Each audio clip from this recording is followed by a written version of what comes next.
students, welcome back to our channel. Today we are going to discuss migratory birds, the migration of birds.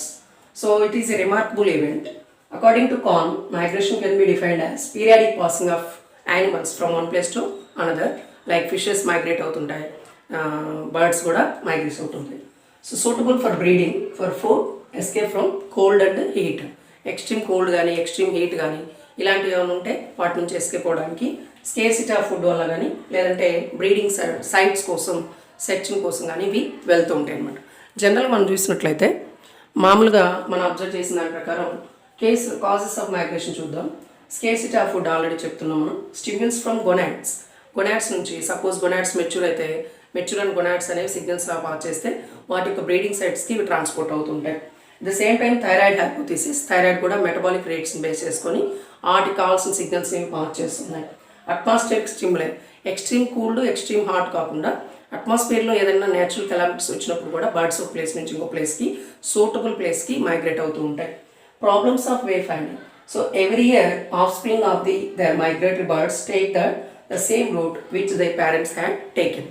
So ఈ యొక్క particular sequence ఏదైతే ఉందో మనం చూసినట్లయితే ప్రతి సంవత్సరం ఒక పర్టికులర్ పేరెంట్స్ అనేవి ఎట్లయితే మైగ్రేట్ అవుతాయో సేమ్ వాటి యొక్క ఆఫ్ స్ప్రింగ్ కూడా అదే రూట్ని చూసుకోవటం అనేది, అదే రూట్లో పాస్ అవ్వటం అనేది కానీ ఒక సిగ్నిఫికెన్స్ ప్రాసెస్గా చెప్పుకోవచ్చు.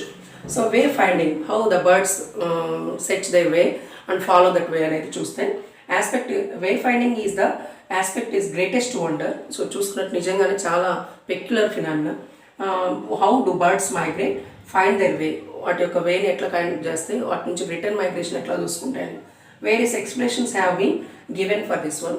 So generally visual landmarks to topographical features, ఏదైనా ఒక పర్టికులర్ ఏరియా కానీ ఫారెస్ట్ కానీ రిజర్ట్స్ కానీ టోపోగ్రాఫికల్ ఫీచర్స్ని ఇవి ల్యాండ్ మార్క్స్గా గుర్తుంచుకుంటాయి. విజువల్ ల్యాండ్ మార్క్స్ అంటారు.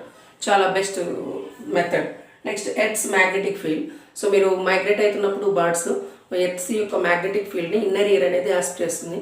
ఇన్నర్ ఇయర్ తీసుకున్నటువంటి ఆ గ్రాస్పింగ్ పవర్ తోటి అవి మ్యాగ్నెటిక్ ఫీల్డ్ బేస్ తీసుకొని మైగ్రేట్ అవుతూ ఉంటాయి. Range of migration, the extent of migration commonly from 6000 miles. General migration అయితే 6000 miles. ఎక్స్ట్రాడినరీ అయితే 12,000 miles వరకు కూడా వెళ్ళగలవు. So Arctic tern is the champion of all migratory birds. Arctic tern is a bird which is champion of all migratory birds. At the same time swift bird ఏదైతుందో మామూలుగా మనం చూసుకుంటే fastest బర్డ్గా చెప్తారు. So ఇవన్నీ ఒక basic introductory part of the migration.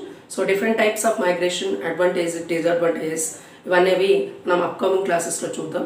So వాటి కోసం మీరు బెల్ ఐకాన్ క్లిక్ చేసుకొని నోటిఫికేషన్స్ కోసం చూడండి. ఖచ్చితంగా క్లాసెస్ అనేవి మనం చేస్తాం. Thank you.